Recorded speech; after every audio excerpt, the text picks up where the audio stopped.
Hello again, and welcome back to the Glasgow South Model Tram and Rail Group workshops, which have been running. A bit of good news is that I have now managed to get my colleague Bruce Stephen to get his workshop on making trees. Bruce has been working on this project for quite some time. He's done it at Model Rail Scotland on I think three different years, and he makes them out of stuff that's in his garden. You know what I mean? It's not costing anything to make these things apart from the adhesive to stick the flock on. He's really good at this, and his workshop's very informative. So that'll be coming up very shortly. I'm also planning on doing a workshop on doing roofs for buildings. I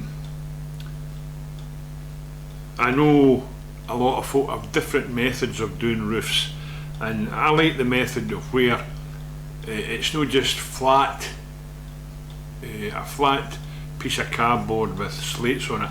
I like to overlap them to give the ridge effect, but I also like at the edge of the roofs, at each edge of the roofs, to have the lead flashing.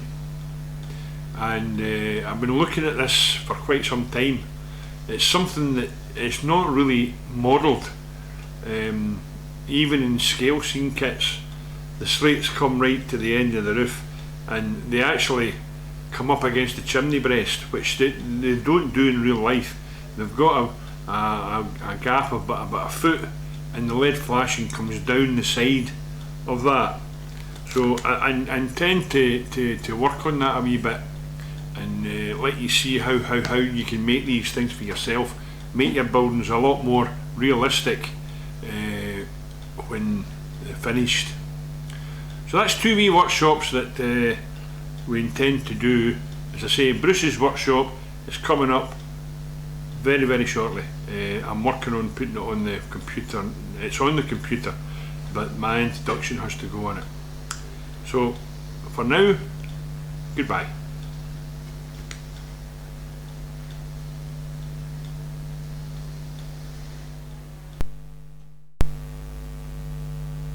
Hello, my name's Bruce Stephen.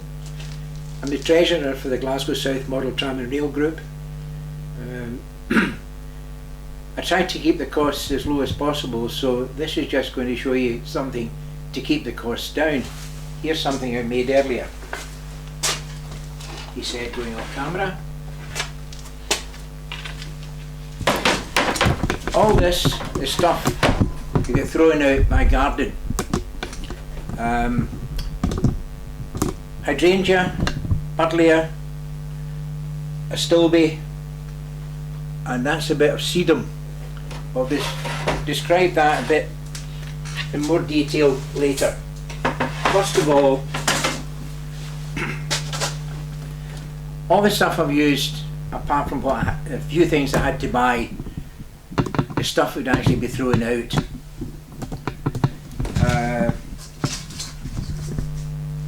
Like hydrangea, that's the head as it comes off the bush, that's it as all the leaves are cut off, and that's it as some foliage is put on.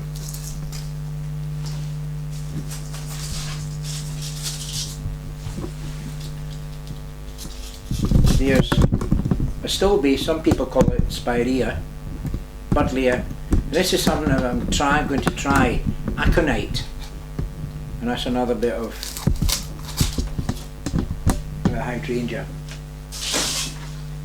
Here's another one that's introduced to at the last model rail, Sedum. I haven't really experimented with this yet, but it looks very hopeful. Now, tools, I got myself a pair of very fine scissors. As an adhesive, supermarket extra fine hairspray, which is very good. But I started off using this matte medium, which I got from that company. they do an awful lot, as well as the adhesive, a lot of scattering stuff. Then I decided, I know that's a milk carton, but it's actually very dilute PVA glue, which does just as well. The last thing, a little cardboard box that uses a spray booth. Just, you don't want the spray going all over the place.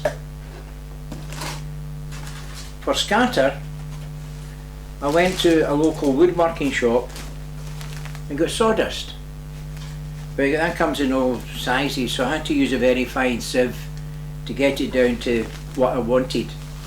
But what I found was they also did hardwood, which comes like that, and it's even finer. I've yet to find out what I can do with that. Something else, everyone throws it out. The contents of tea bags. That'd be very good ground cover. Something else, the last thing, I use dye. Depending how you mix it up, you get different shades. Now, trees are not all the same shade of green. They're all different. In fact, maybe not even green, but go for very dark brown, yellow, or whatever. And as I said, the last one is very dilute PVA glue. Now, the spray is something you get out of Boots. It's an atomizer. Now you have to be careful with that.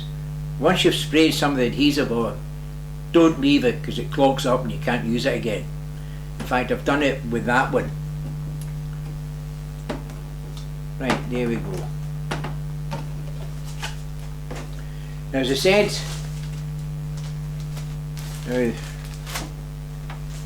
there's the way you mix up the dyes, you get different shades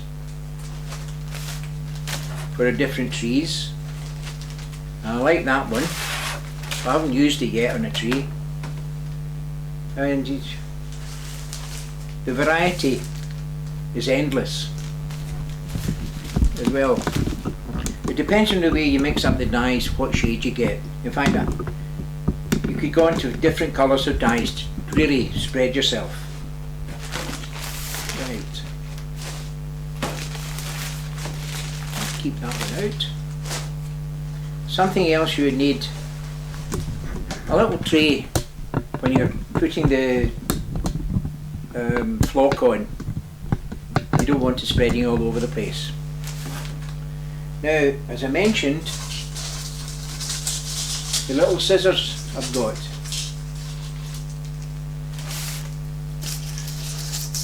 Now this is where it takes a bit of time. It's also very therapeutic. If you've had a hard day at the office, if you've had a hard day at the office, spend half an hour just cutting off the petals. And just think of it, if the boss has been on top of you all day, it's 1 finger, 2 finger, 3 finger. It takes a while to do this if you're going round. You do that, and this is how it ends up. There. Now, the good thing about this, they're all different. You go into one of the model shops and buy a pack of trees. They're good. But you say, I need more trees, you go and buy another pack. You're exactly the same trees.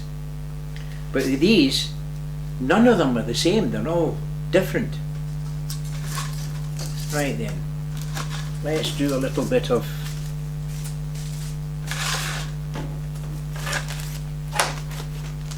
work to show you how it's done.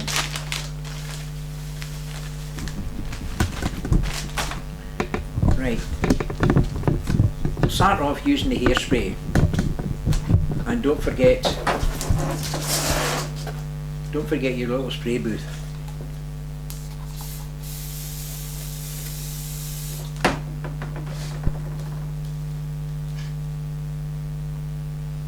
Now be careful don't get any of the scatter on the main branches. You don't get leaves growing on the main branches.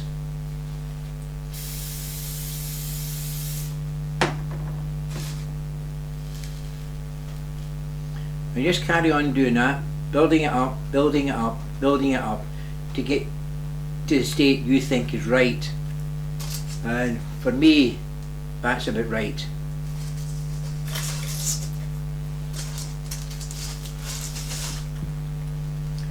Now,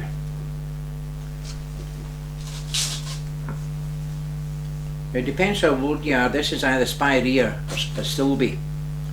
And I'll try using the, oh, not that one. That's the one I've gummed up, it doesn't work. Now these are not expensive from Boots.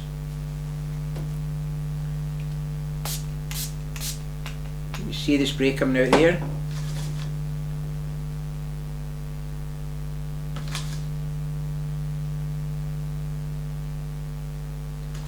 You let that dry. Give another bit of it a spray. Yeah.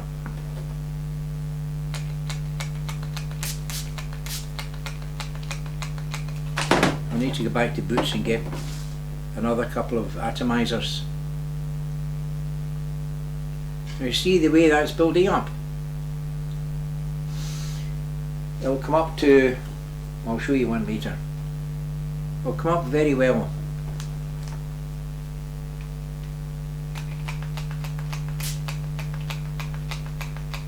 I don't know what I've done with this one.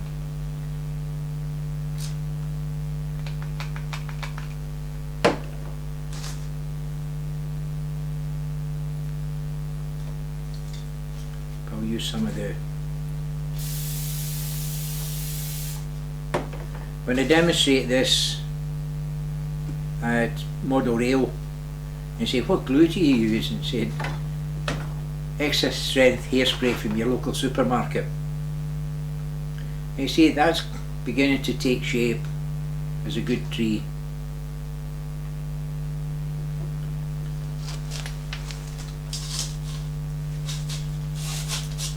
Now the other one,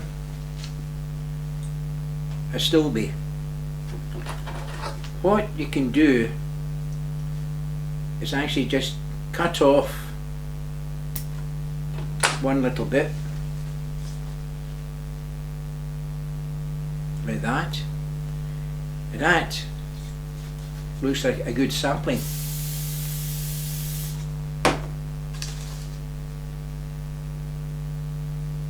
Get it covered up nice, a good thick.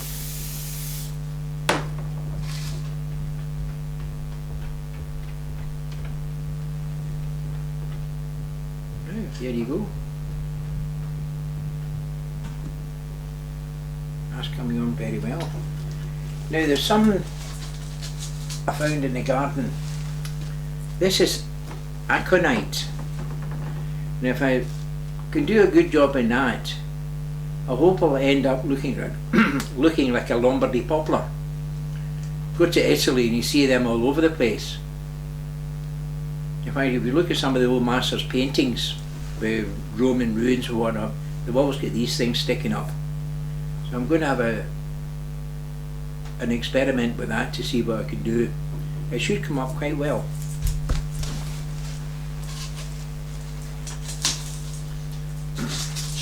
The other one I mentioned, Sedum. Just taking one of these, you get a nice spreading tree. This one here will look quite good once it's get it done. It looks like some, look, once it's finished it might look like something you get from Africa. You know, you see some of them. That's it.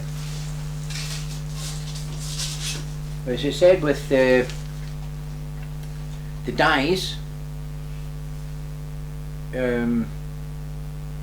it's experimenting to see what ratio of dyes you want. How a dark green, a light green, brown and yellow, and got this and the purple one there. And it's not just sawdust you can use, as I said, tea bags would go quite well. So I said that would make a very good ground cover if you're doing a farmyard scene. Right then, as I showed you this at the start,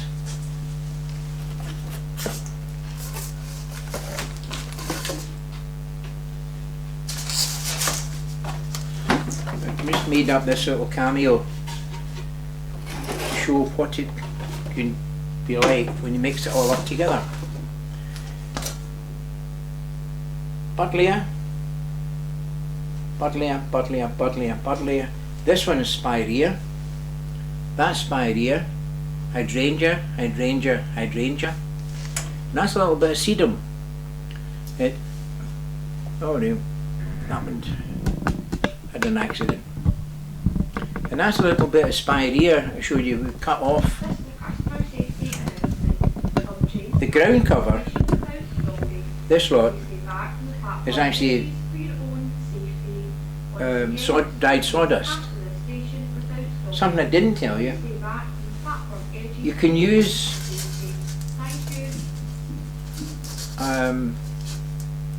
egg boxes. I put one through an old coffee grinder and it come up. Now where is it? I had one here. They come up, it just as fluff, and use a sieve, put it in, sieve it out, and it comes up as very good representation of grass. Now there was something else here. If you don't want to do that, you can always buy flock made up, put it out, but to my mind that's cheating. I'm trying to cut down its costs as much as possible and get a bigger variety. There's something else you can use. Nearly everyone's got some of that stuff in the garden. Moss. They make very good bushes. Right, I hope I've shown you how you can improve what you do in your own layout. I'll leave you a couple of thoughts. Take what I've shown you, expand it to use other materials, other bits of stuff you throw out from the garden. Expand it and make it better. And a final thought, if it's on your layout and you think it's right, then it is right. You're not going to get someone coming in and saying, well, you never had a tree like that. I hope this has helped you to improve your own layout. Thank you.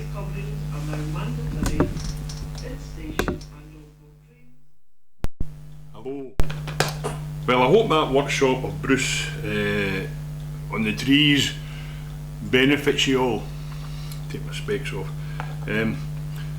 You can see how he makes things out of nothing. Gets them out the garden, it's no costing anything. I remember one year he was at the show with his trees, and about 3 years later this chap came back to the show, and he came up to Bruce and he says, Bruce, he says, I'm just after making my second forest from my layout, and you've saved me £120. Now that's a lot of money. Wouldn't quite buy a local nowadays, but that's a lot of money to be saved just by taking stuff out of the garden. Another time there was a young couple came forward to the workshop stand we had, and they had a great big bag of trees in their hand that they had just bought. And as Bruce said in the workshop, you buy a bag of trees and you go home and then you want to buy another bag, but you're getting the exact same tree, and no two trees are the same. And this is where Bruce's method comes in. No two trees are the same, because the branches are all different and the foliage is all different, the different seasons. So I hope you've enjoyed Bruce's workshop. Let us know what you think, and it's okay putting a like, but we like to get comments on what we've done. And if there's a workshop that you would like to see, that's something you've been wanting to see for a while, well, let us know about it, because we can possibly accommodate it. As I say, the only one I've not got the knowledge on is DCC, and to be quite honest about it, I've read all about this DCC, and I think it's more bother than it's all worth. We like to run our trains by ourselves, no by a computer. It's alright, you can move about 6 engines at once, so what? I mean, it's just no, it's just, even some of the layouts at the show, they've all got sound on them. But see, once you've done a show with about 6 or 7 hour show, the noise begins to get to you. I know it does me if there's a layout next to us. But however, that's what the guys write, that's fine, I've not got an issue with that. But for us, we'll stick to DC, because even wiring a DC layout, it's just the same circuit, duplicated over and over and over again. It's nothing complicated, it's basic electronics, basic electrics, 2 wires, red, black, for power, and obviously if you've got a double track, you've got another different colour for the other 2 wires. Well, the common would be the same. Nothing complicated about it. And people say, oh, DCC is a lot easier to wire. Well, I'm not so sure. I'm not so sure. I like to stick to basic electronics. As long as the layout runs, that's what you've got to remember. So for now, keep on modelling, keep on shunting, and goodbye for now.